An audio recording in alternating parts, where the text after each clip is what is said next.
নামাজ কি পাঁচটায় নাকি? না, নামাজ সোয়া পাঁচটায়, আপনি আজানের পরে বলবেন। সোয়া পাঁচটায় নামাজ। প্রিয় দেশে আপনজনের জন্য দেশের জন্য পাঠিয়ে দেয়। হ্যাঁ, বৈধ পথে অনেক শ্রমিক যান, তারা যাওয়ার পথেই দালালদের খপ্পরে পড়েন, সিন্ডিকেটের খপ্পরে পড়েন। যে টাকা দিয়ে পাশের দেশের দেশসমূহের লোকেরা যায়, তার চাইতে 3 গুণ 4 গুণ ওই দালালদেরকে দিয়ে তাদেরকে বিদেশে যেতে হয়। তখন তারা সেই টাকাটাও পোষাতে পারে না, তাদেরকে মানবতার জীবনযাপন করতে হয়। 2-4টা দেশে যাওয়ার সুযোগ হয়েছে, দেখার সুযোগ হয়েছে। তারা 3টা শিফটে 1টা সিট ভাগাভাগি করে ঘুমায়। সেই সিটের প্রস্থ হচ্ছে 2.5 হাত। একজন ঘুমাইলে ওখানে আরেকজন ঘুমাতে পারবে না।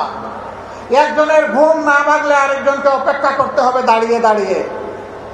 তাদের মুখের গ্রাস তারা স্যাক্রিফাইস করে দেশে টাকা পাঠায়। আমরা খুব সুন্দর করে বলি তারা ইন্টেন্স যোদ্ধা, কিন্তু এই যোদ্ধাদেরকে আমরা মর্যাদা দেই না।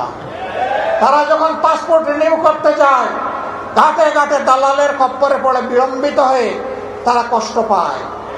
বছরের পর বছর যায়, সেখানে মিশন আছে, হাই কমিশন আছে, সেখানে আমাদের এমবাসি আছে, বড় বড় কর্মকর্তা কর্মচারীরা আছেন, কিন্তু আমাদের এই ভাই বোনদেরকে সেখানে ভোগান্তি পোহাতে হয়। তারা কেউ যখন চাকরি হারায়, যদি সঙ্গত কারণে হারায় বলার কিছু নেই, কিন্তু অনেকে অসঙ্গতভাবে হারায়, তাদের পাশে দাঁড়ানোর কাউকে খুঁজে পাওয়া যায় না। আমরা এই পরিস্থিতি আর দেখতে চাই না। আমরা দেখতে চাই যেমন করে তাদেরকে রেমিটেন্স যোদ্ধা বলা হয়েছে, তেমন করে যেন তাদের মর্যাদাটাও তাদেরকে দেওয়া হয়। তাদের প্রয়োজনে দেশ এবং সরকার যেন তাদের পাশে দাঁড়ায়। যদি ওই সমস্ত এমবাসি এই কাজ না করতে পারে, ওখানে এমবাসি থাকারই কোনো প্রয়োজন নেই। এমবাসি কার জন্যে?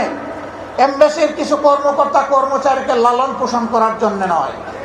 এমবাসি ওখানে দেওয়া হয়েছে দেশের জনগণের স্বার্থকে সেখানে রক্ষা করার জন্য। সম্মানিত ভাইরা,